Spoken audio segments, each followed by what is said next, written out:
The light on Talon Voss's console had not blinked red in all the years he had worked aboard Relay Station Arenas 7. And when it finally did, he thought it was a malfunction. He tapped the screen twice with one of his long crystalline fingers and waited for the error message to appear. But no error came, and instead the light blinked faster and faster until the entire console was bathed in a deep crimson glow that made his translucent body shimmer like a lantern filled with blood. Talon was a Veluri, a species made of living crystal, fragile and ancient and deeply committed to peace. And he had spent the last 40 years of his life sitting in this same chair, monitoring communications for the Galactic Concord, the alliance of 312 spacefaring civilizations that stretched across the Orion arm of the Milky Way. And in all those 40 years, the most exciting thing he had ever received was a trade dispute between two species arguing about the proper temperature for shipping frozen fish. But this was not a trade dispute. The red light meant only one thing, and it was something that had never happened before in the 9,000-year history of the Concord. And Talon's crystal heart pulsed hard inside his chest as he opened the channel and heard what was coming through. It was the Omega frequency. The Omega frequency was a channel that every species in the Concord knew about, but no species had ever used, because it was reserved for one purpose and one purpose only: an extinction-level emergency. A cry for help so desperate that it meant an entire civilization or an entire region of space was about to die. And now that channel was screaming. Not one voice, but thousands, overlapping and breaking apart and drowning each other out, species after species, crying into the void in languages that Talon's translator could barely keep up with. And as he listened, his crystal body began to crack at that edges, the way it always did when he was afraid. "The darkness is here," one voice said, in the sharp clicking language of the Thessari. "It came from beyond the rim, and it is eating everything."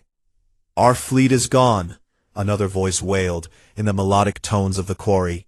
300 ships gone in minutes, consumed, nothing left, not even wreckage. "Stars are dying," whispered a Feldari commander whose voice was barely holding together. "The stars themselves are going dark, and we do not know how to fight something that eats light."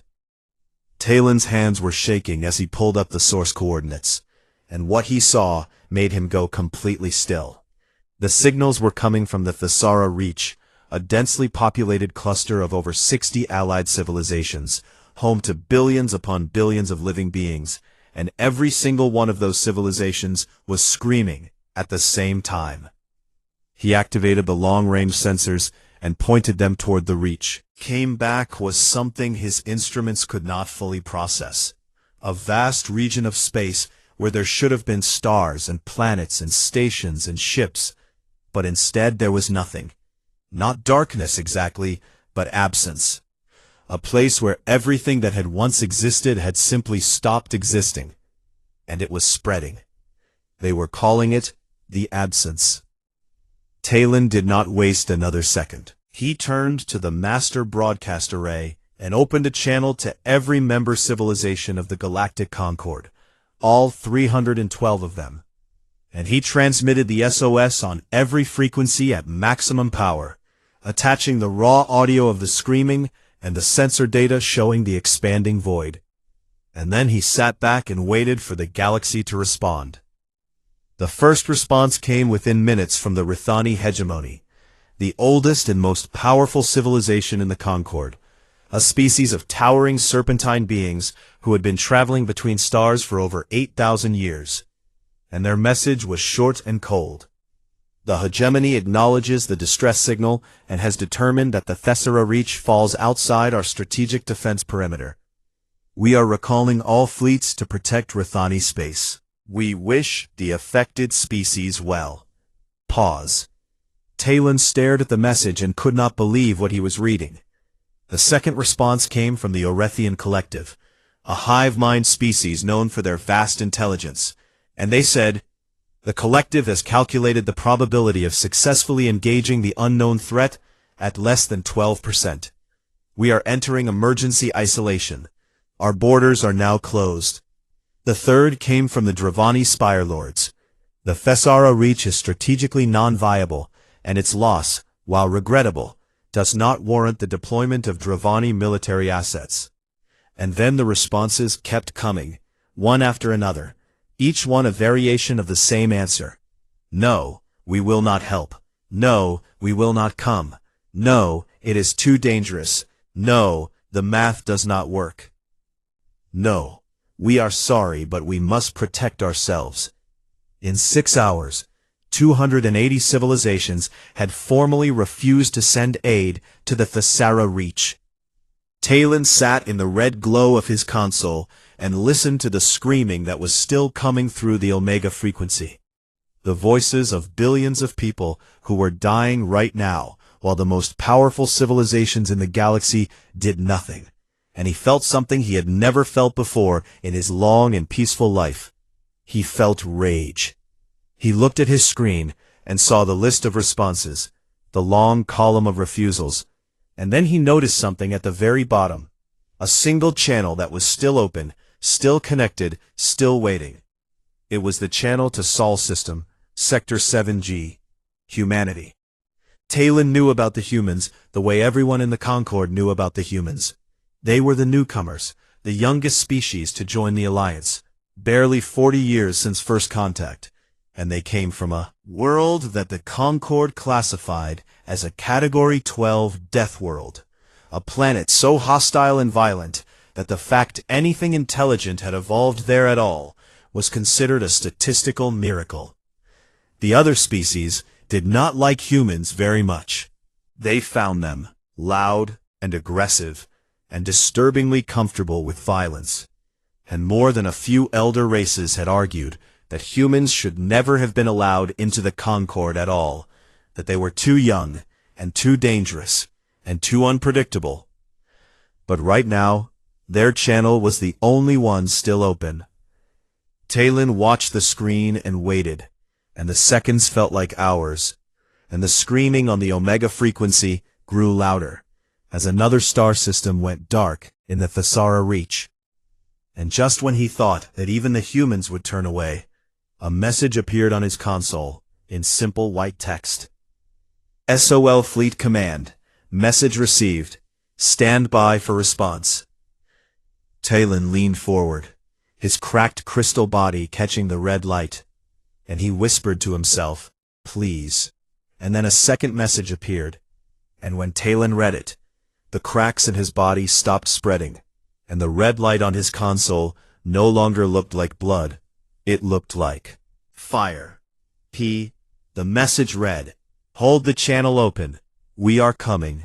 600 meters beneath the city of Geneva, in a room that did not exist on any official map, Fleet Admiral Rena Delacroix sat in a steel chair and listened to the screaming. The audio from the Omega frequency played through speakers embedded in the walls of the war room, and the voices of dying aliens filled the cold underground chamber with a sound that most people would never be able to forget. But Delacroix had heard screaming before. She had heard it on the burning streets of Sao Paulo during the Third Continental War. She had heard it in the flooded tunnels of New Shanghai when the seawalls broke. She had heard it from their own mouth when a piece of shrapnel took her left eye 30 years ago. And so she did not flinch. She was 60 years old, with silver hair cut short, and a face that carried more scars than most people earned in 3 lifetimes. And her one remaining eye was dark and steady as she studied the data streaming across the holographic display. Front of her, "How many systems have gone dark?" she asked. Colonel Priya Sharma, her intelligence chief, pulled up the latest sensor data and said, 3 star systems fully consumed in the last 48 hours, Admiral. The Thessari homeworld is estimated to fall within the next 20 hours, and based on the rate of expansion, the entire reach will be gone within a week. And the Concord response? 280 refusals so far. The Rhythani pulled back. The Erythians sealed their borders. The Dravani said the reach is strategically non-viable. Delacroix was quiet for a moment, and then she said a word that would have made the translators malfunction if any aliens had been listening. "Get me the Joint Chiefs," she said, "and activate Protocol Fenrir." Every officer in the room went still, because Protocol Fenrir was not something any of them had ever expected to hear spoken aloud. It was the final contingency, the last page in humanity's most classified war plan, and it meant one thing: full mobilization of every military asset the United Earth Combined Forces possessed. And the galaxy had no idea what that meant. What the Concord did not know, what they had never bothered to learn because they considered humans too young and too primitive to be worth studying, was that humanity had never stopped building weapons, had never stopped training soldiers, had never stopped preparing for the worst day imaginable, because humans came from a world where the worst day imaginable happened every few decades, like clockwork. The diplomatic ships that humanity sent to Concord meetings were small and polite and deliberately unimpressive, because the UECF wanted it that way. They wanted the galaxy to underestimate them, to dismiss them, to look the other way while the real fleet grew in the darkness. And it had grown into something terrible. Within 1 hour of Delacroix's order, activation. Signals raced outward at faster-than-light speed to every hidden anchorage in the Sol system, to the shipyards buried inside hollowed-out asteroids in the belt, to the construction bays carved into the dark side of the moon, to the weapons platforms orbiting Mars behind sensor-blocking satellites, to the deep stations in the Oort cloud that were so far from the sun they had not seen natural light in decades. And in those hidden places, things began to wake up. 1,200 warships powered on their reactors for the first time in years, and the energy output was so massive that every sensor array in the solar system registered it as a seismic event. And on Earth, people looked up at the night sky and saw new stars appearing where no stars should be, the engine flares of dreadnoughts rising from their cradles. These were not the ships the galaxy had seen before. These were not diplomatic escorts or patrol frigates. These were machines built for one purpose and one purpose only, and that purpose was the complete and total destruction of anything that threatened human survival. Dreadnoughts 1/2 kilometer long, with hull armor so thick it could survive the heat of a stellar corona. Their sides bristling with railgun batteries that could fire tungsten slugs at a significant fraction of the speed of light. Carrier ships that held 500 strike fighters each in launch bays that ran the entire length of their hulls. Siege breakers designed to crack open planetary shields like eggs. And at the center of the fleet, the flagship, the crown jewel of human engineering, the ESV Prometheus. She was 14 kilometers long from bow to stern, and she was the most powerful weapon ever constructed by any species in the known galaxy. And her primary armament was something that the Galactic Concord had banned over 2,000 years ago.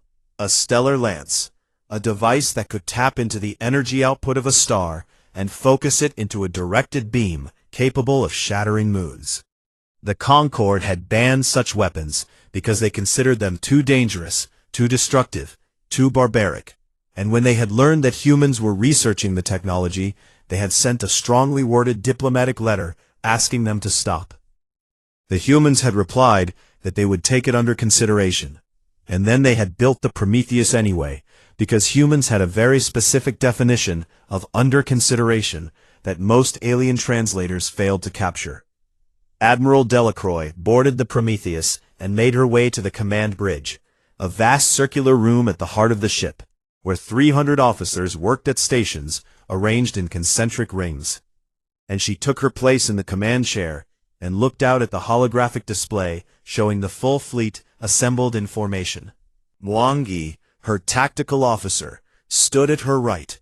He was a tall man from Nairobi with a mind that could process battlefield variables faster than most computers.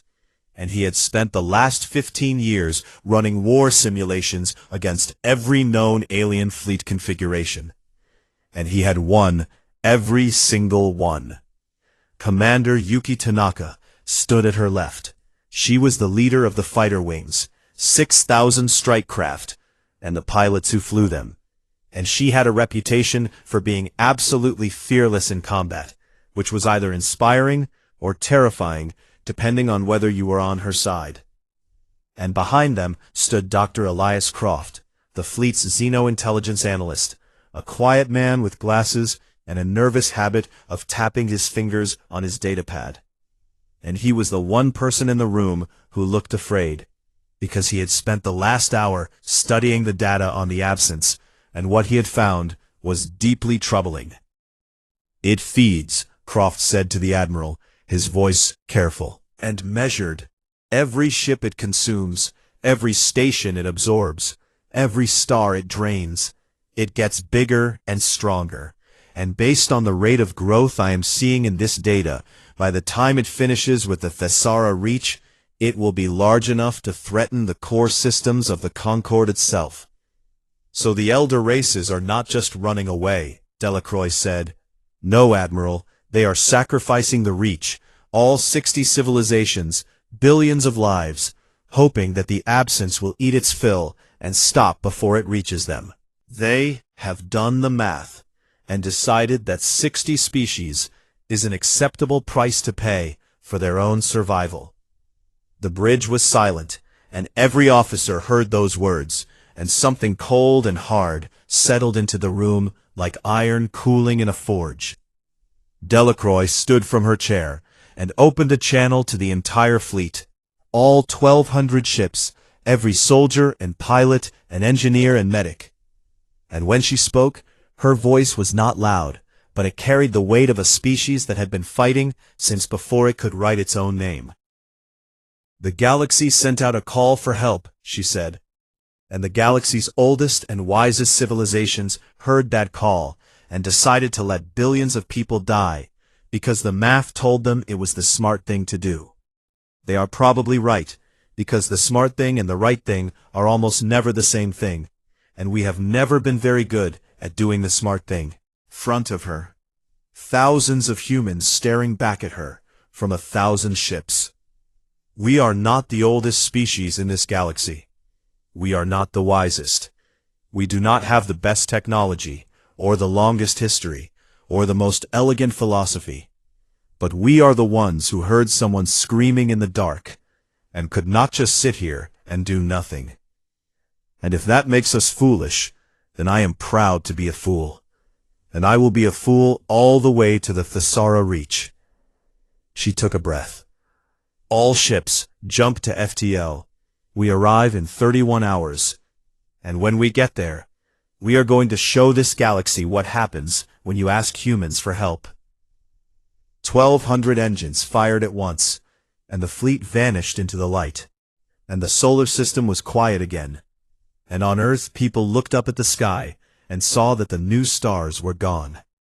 And they knew that somewhere out there, their sons and daughters were racing toward a fight that might be the last fight any of them ever fought, and they were proud. Ambassador Kethis San had not slept in 3 days, and her forearms were trembling so badly that she could barely hold the communicator pressed against the side of her wide amphibian head. She was a Thessari, one of the oldest species in the Reach, tall and broad-shouldered, with mottled green-blue skin and eyes that could see in near-total darkness. She had spent her entire adult life as a diplomat, a being of words and patience and carefully measured compromise. But there were no words for what was happening to her people, and patience was a luxury that had been swallowed along with everything else. From the observation deck of the last functioning command station in the Thessara Reach, she could see it with her own eyes, and she wished more than anything that she could not. The absence stretched across the viewport like a wound in the universe itself. Not black, because black was still a color, still something. This was nothing, an area of space where reality simply ended, where stars and planets and moons and stations and ships and people had existed just hours ago. And now there was only a void, so complete that the mind could not fully process it, and looking at it for too long made Kethis feel like she was losing her grip on what was real. 3 star systems were gone, not destroyed, not conquered, not burned, gone, erased, as if they had never existed at all. And the billions who had lived in those systems had not even had time to scream before they ceased. The few transmissions that had made it out before the end described something that no species in the Concord had ever encountered. A wave of anti-energy that moved through space like a living thing, that drained power from shields and reactors and weapons and life support systems the way water drains from a cracked bowl. And when the power was gone, and the lights went dark, and the last breath of recycled air turned cold, the wave consumed everything that remained, and left behind nothing. No wreckage, no radiation, no heat signature, no echo, just absence. And it was still growing. "Ambassador," said a voice behind her, and Kethis turned to see Commander Dreth of the Feldari standing in the doorway. He was a canine species, tall and lean, with gray fur and golden eyes, and he wore the battered armor of a warrior who had been fighting without rest for longer than his body could sustain. And there was a wound on his side that he had stopped bothering to bandage. "How many ships do we have left?" Kethis asked. 214, Dreth said, and his voice was steady, but his ears were flat against his skull, the way they always were when a Feldari was preparing to die. "Most of them are civilian transports and mining vessels. We have welded weapons onto them, but they are not warships, and we both know they will not last long against that thing." "And the evacuees?" 11 million across the convoy, mostly Thessari and Kori. "We have loaded as many as the ships can carry, and then we loaded more. And the corridors are so full of people that you cannot walk through them without stepping on someone." Kethis closed her eyes for a moment, and felt the weight of 11 million lives pressing down on her shoulders like a planet. "The Concord is not coming," she said, and it was not a question. "No," Dreth said, "they are not." She had known. She had known the moment the Rithani responded with their cold calculation about strategic perimeters, the moment the Orithians sealed their borders, the moment the Dravani dismissed her people as non-viable. But hearing it said aloud still made something crack inside her chest, the way ice cracks on a river in spring. "Then we hold the gate," she said. The Thessara Gate was a natural hyperspace choke point, a narrow corridor of stable space between 2 unstable gravity wells, and it was the only path out of there. Reach into the wider galaxy. If the absence broke through the gate, it would have a clear route to the core systems of the Concord. But more importantly, if the refugee convoy could get through the gate, they might survive. 214 ships against a force that had consumed entire star systems. It was not a battle plan. It was a funeral with extra steps, and everyone in the command station knew it. But they formed up anyway. Kethis watched from the observation deck as the ragged fleet assembled at the gate. Thessari transport ships with mining lasers bolted to their hulls. Quarry engineering vessels whose insectoid crews had reconfigured their construction drones into makeshift weapons. Feldari patrol boats, crewed by soldiers who had painted their faces with the ritual marks of the Deathsworn, and a handful of small corvettes from species so minor that most Concord records did not even list their names. Commander Dreth took his place on the bridge of his battered flagship and opened a channel to the fleet, and his voice was rough but clear. "We are not enough," he said. "We all know this. We do not have the ships or the weapons or the numbers to stop what is coming. But behind us, there are 11 million people on those transports, and every second we hold this line is a second they get closer to safety. And if I must die to buy them those seconds, then I will die with my teeth bared and my claws out. and I will make this darkness remember the taste of Feldari blood." The fleet responded with a sound that Kethis had never heard before. Every ship, every species, broadcasting at once, a roar of defiance that shook the communication channels. And for one brief moment, the fear was gone, and there was only fury and love and the desperate courage of people who had decided to stand, even though standing meant dying. And then the sensor screamed. The leading edge of the absence reached the gate, a wall of nothingness so vast it filled the entire sensor display, and ships on the outer edge of the formation began to lose power. Their lights flickered and dimmed, their shields collapsed layer by layer, and pilots screamed into their radios as their engines died and the darkness crept in through the hull. Kethis gripped the railing of the observation deck and prepared herself to watch her civilization die. And then something happened that she did not understand. The subspace sensors, which had been showing nothing but the void for days, suddenly erupted with contacts. Not dozens, not hundreds, but over 1,000 FTL signatures appearing all at once in a formation so tight and so precise that the computer initially flagged it as an error, because no fleet in the galaxy could drop out of hyperspace with that kind of coordination. But it was not an error.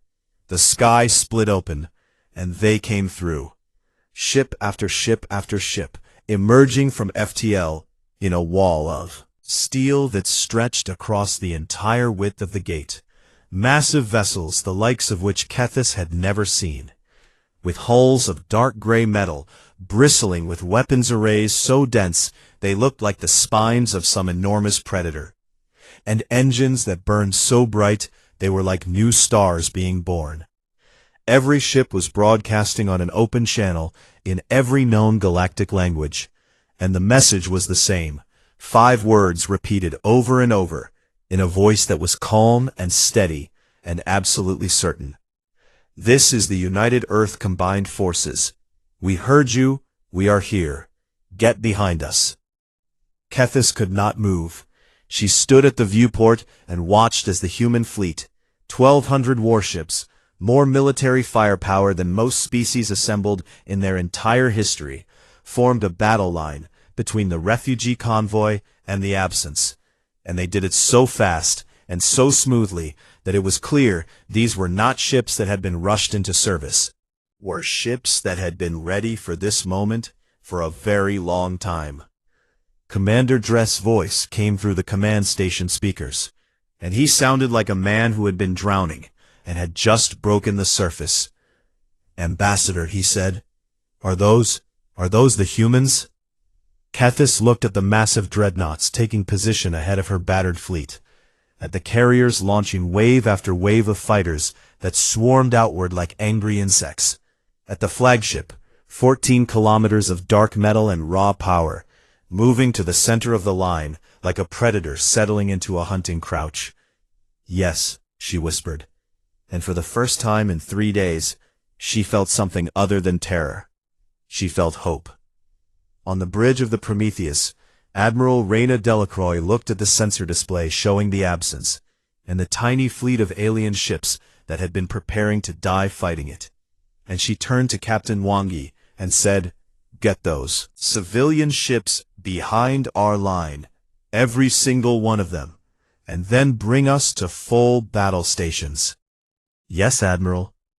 Delacroix looked at the void one more time, at the vast hungry nothingness that had eaten 3 star systems, and she smiled the way humans smile when they are not happy, but ready.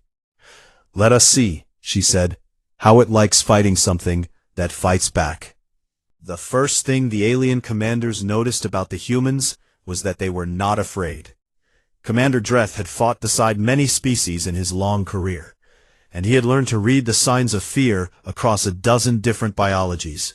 The way Thesari's skin went pale, the way Kori wings buzzed at a higher pitch, the way his own Feldari ears pressed flat and their fur bristled along the spine. But as he watched the human fleet on his tactical display, he saw none of these things. The humans were running pre-battle diagnostics and calling out readiness checks in voices that sounded no different than if they were ordering food at a market. And on the open communication channels, he could hear them laughing and trading insults and making promises to buy each other drinks when this was over. And one pilot in the fighter wings was playing music through her cockpit speakers so loudly that it bled into the shared frequency. Fast, aggressive music with heavy drums, screaming vocals that made Dret's ears hurt. These were not people preparing to face the unknown. These were people who had faced the unknown before, many times, and had decided long ago that the unknown should be the one doing the worrying. Admiral Delacroix's voice cut across every channel, calm and precise. All ships, this is the Admiral. We have approximately 12 minutes before the absence reaches effective engagement range. Commander Tanaka, I want your fighter wings deployed in a screening formation, 3 layers deep. Captain Mwangi, bring the dreadnought line forward and prepare for full broadside. All ships switch to kinetic loadout. I repeat, kinetic weapons only until further notice. Energy weapons are to remain offline. On the alien channels, there was confusion. Every advanced civilization in the galaxy fought with energy weapons, plasma lances, and particle beams, and focused radiation emitters, because energy weapons were precise, elegant, and efficient. And the idea of fighting with kinetic weapons, solid projectiles fired at high speed, the kind of primitive technology that most species abandoned thousands of years ago, seemed insane. But the humans had never abandoned their kinetic weapons, because humans had evolved on a world where the first tool was a rock, and the first weapon was a sharper rock, and they had been throwing things at their problems with increasing speed and accuracy for their entire existence, and they were very, very good at it. Commander Tanaka launched her fighters, 6,000 strike craft pouring out of the carrier bays like a swarm of hornets, each one armed with railgun pods that could fire tungsten rounds at a fraction of light speed, and they surged forward toward the advancing wall of nothingness. All wings, this is Tanaka. First pass is recon only. Probe the edge, map the absorption patterns, and feed everything back to Dr. Croft on the Prometheus. Do not engage deeper than 0.5 kilometers. If your power starts dropping, pull back immediately. I am not losing anyone to stupidity on the first run. The fighters hit the edge of the absence, and the data started flowing in. And on the Prometheus, Dr. Croft watched his screens with eyes that were wide behind his glasses. The absence reacted to the fighters the way it had reacted to everything else. It reached for their energy, pulling at their shields and reactor output like a vast invisible hand trying to drain them dry. But the human fighters were built differently from alien ships, with reactors shielded behind layered kinetic barriers and backup power systems that kicked in the moment the primary systems began to drain. And they held together long enough for their pilots to fire their railguns and pull away. And what happened next changed everything.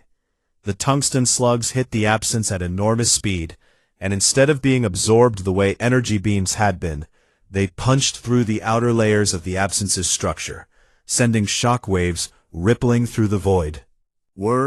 They punched through it.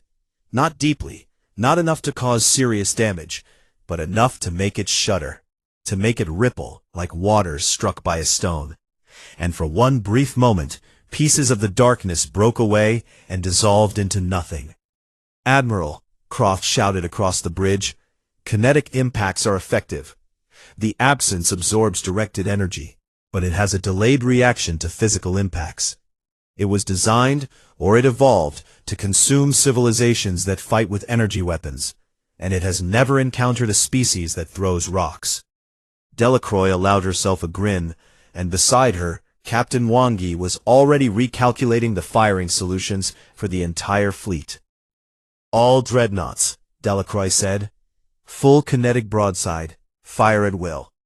The dreadnought line opened up, and the sound, not that there was sound in space, but in every ship the vibration of the railguns firing traveled through the hull and through the bones of every person aboard, was like the heartbeat of a god, a rhythmic pounding that shook the fleet as hundreds of railgun batteries fired in sequence.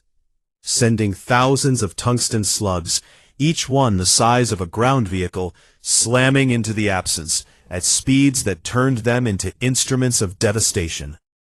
The absence recoiled. For the first time since it had emerged from beyond the galactic rim, something had hurt it, and the alien observers watching from the refugee convoy saw the vast wall of nothingness flinch and pull back, and the cheer that went up from 11 million refugees was loud enough to overload the internal speakers on every transport ship. But the absence was not just large, it was adaptive. Within minutes it changed its behavior, breaking apart from the single massive wave into thousands of smaller entities, each one the size of a warship, that swarmed forward like predators hunting in a pack. And they came at the human fleet from every direction at once, between the dreadnoughts and targeting the gaps in the formation. Ships began to die. The destroyer Valiant was swarmed by a dozen fragments and drained in seconds, its hull crumpling inward as every trace of energy was pulled out of it, and its crew of 200 ceased to exist. The cruiser Iron Mountain held out for almost a full minute, its kinetic batteries firing until the very last moment before the darkness consumed it. A fighter squadron designated Wolfpack 7 flew directly into a cluster of fragments and detonated their reactor cores in a suicide run that destroyed the fragments but cost 12 pilots their lives. Captain Wangi worked the tactical display with a focus that was almost inhuman, repositioning ships, closing gaps, coordinating fire patterns that maximized damage while minimizing exposure. And he pulled the fleet into a defensive sphere around the refuge convoy, a formation that military historians would later study as one of the most brilliant tactical maneuvers ever executed under fire. But even his genius could not change the math. The fleet was losing ships faster than it was destroying fragments, and the absence kept producing more, drawing on the energy it had consumed from 3 star systems to birth new pieces of itself, and the sphere was shrinking. Admiral, Mwangi said, and his voice was the voice of a man stating a fact.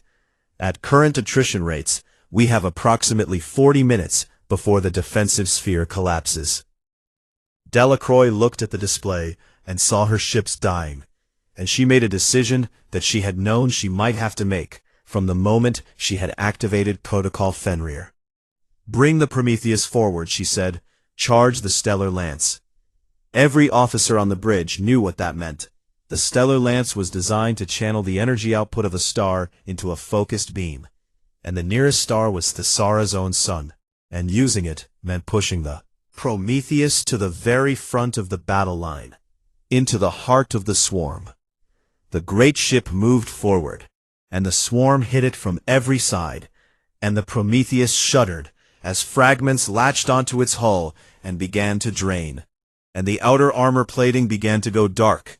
But the ship kept moving, because its hull was 14 kilometers of layered reactive armor, and redundant systems, and brute human engineering that refused to stop working, even as it was being consumed, piece by piece. "Lance charged," the weapons officer reported. "Dr. Croft," Delacroix said, "is the modification ready?" Croft's fingers were shaking as he confirmed. He had spent the last 20 minutes reprogramming the Stellar Lance, converting it from an energy weapon into something new, something that took the raw power of a star and transformed it not into a beam of light, but into a directed concussive force, a kinetic shockwave powered by stellar energy, the biggest rock anyone had ever. "Fire," Delacroix said. The Prometheus fired, and a wave of pure physical force erupted from the bow of the ship like the fist of a world, and it tore through the swarm and into the heart of the absence. And for one frozen moment, the nothingness was ripped apart, and something was revealed at its core. A dark, pulsing singularity, a knot of compressed anti-energy that was the seed from which the absence had grown.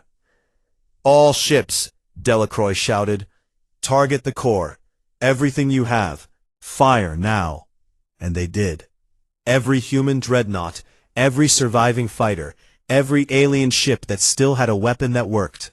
Quarry engineering vessels fired repurposed construction beams, Feldari patrol boats launched their last missiles, and a single quarry mining ship, piloted by a crew of 6, flew directly into the breach and rammed the core at full speed. The core shattered. The effect was instantaneous. Across the entire Thessera reach, the fragments of the Absence convulsed and collapsed, dissolving into nothing the way shadows dissolve in sudden light. And the great void that had swallowed 3 star systems stopped expanding and began to shrink, pulling inward on itself like a dying breath. Stars flickered back into visibility, faint and wounded, but alive. The darkness was gone.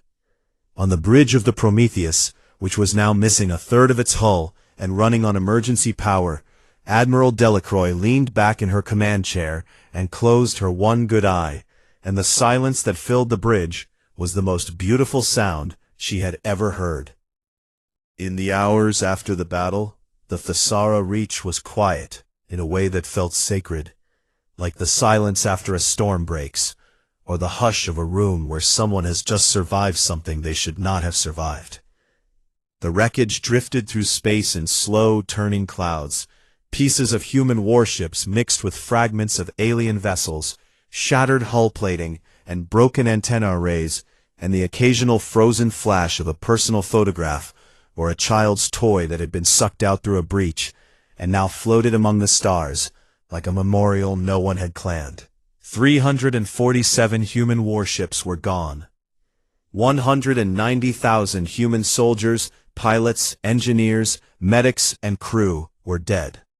The Prometheus drifted at the center of the debris field, with half its hull peeled away like the skin of a fruit, its massive frame dark and powerless, except for the emergency lights that blinked in the observation windows like fading heartbeats. And inside it, the surviving crew worked in near darkness to keep the life support running, while the medics moved from room to room, treating the wounded. Admiral Delacroix was alive, though the word alive was doing a lot of heavy lifting.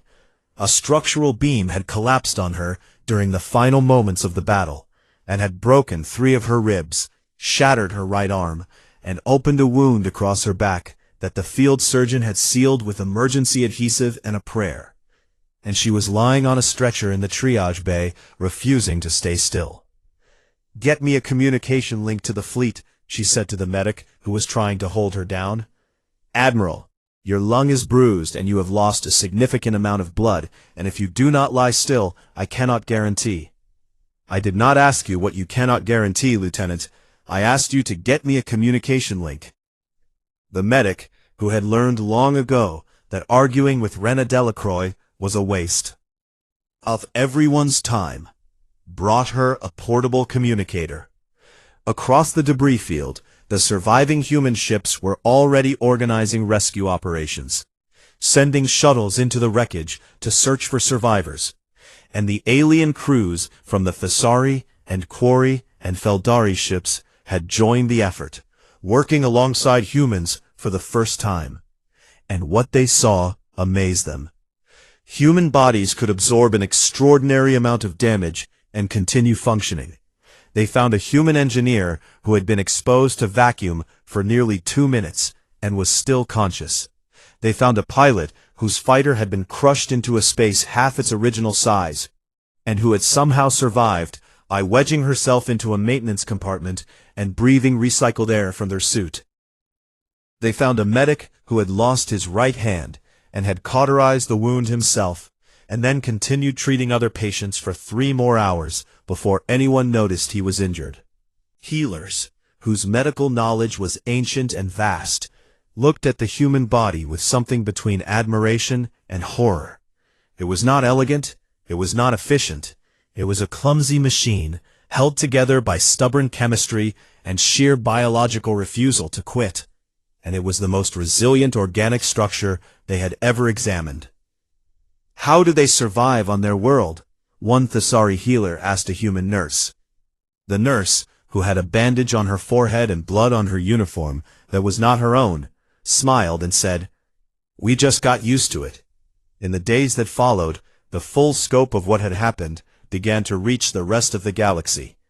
The Concord communication networks, which had been paralyzed by fear and silence for nearly a week, now carried a different kind of signal: recordings from the battle, sensor data from the Thesari command station, personal accounts from refugee ships that had watched from behind the human battle line as 1,200 warships stood between them and annihilation. The story spread faster than any official broadcast could have carried it, from system to system, species to species, translated into 10,000 languages, and shared across every communication platform in the galaxy.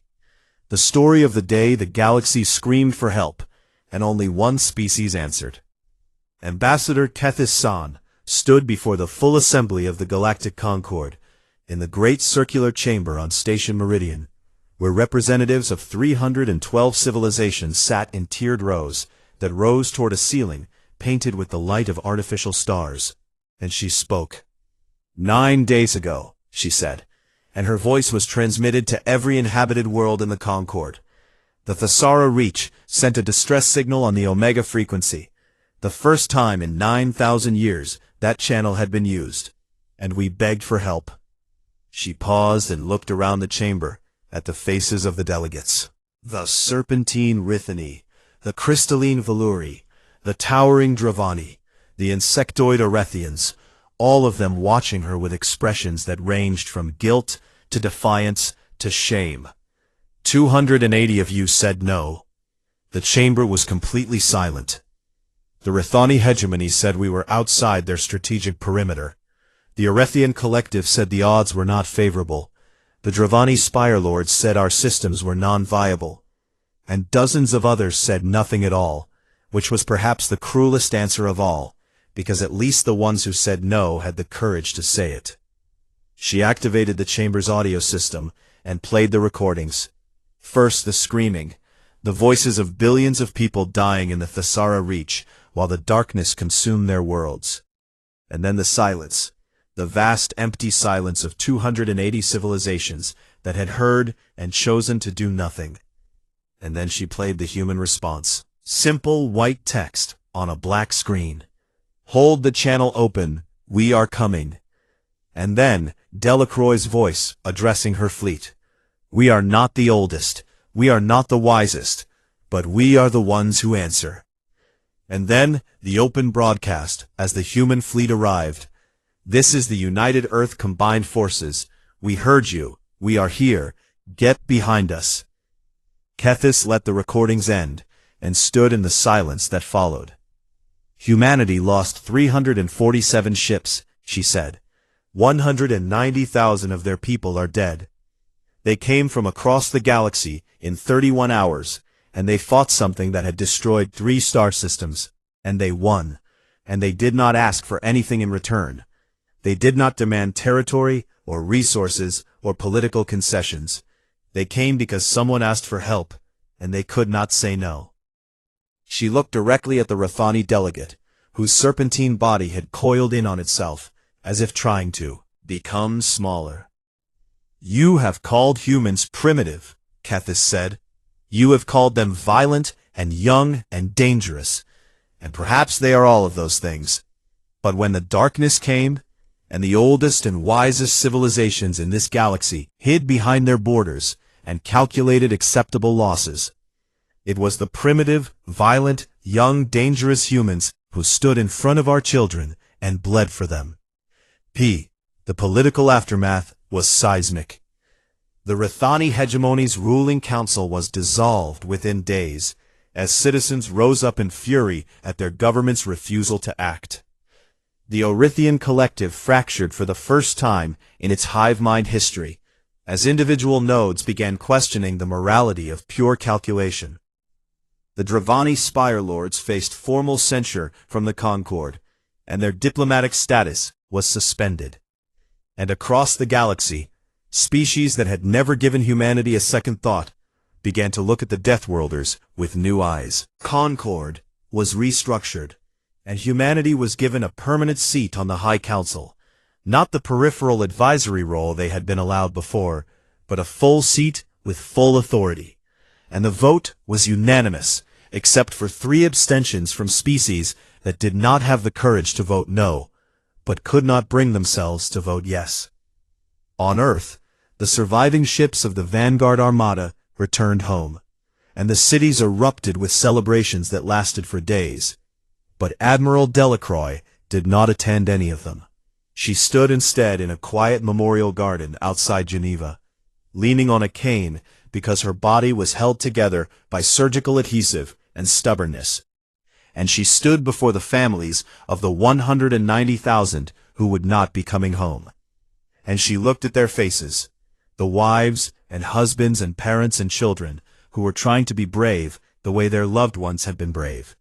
And she spoke to them in a voice that was softer than any voice she had ever used on the bridge of a warship.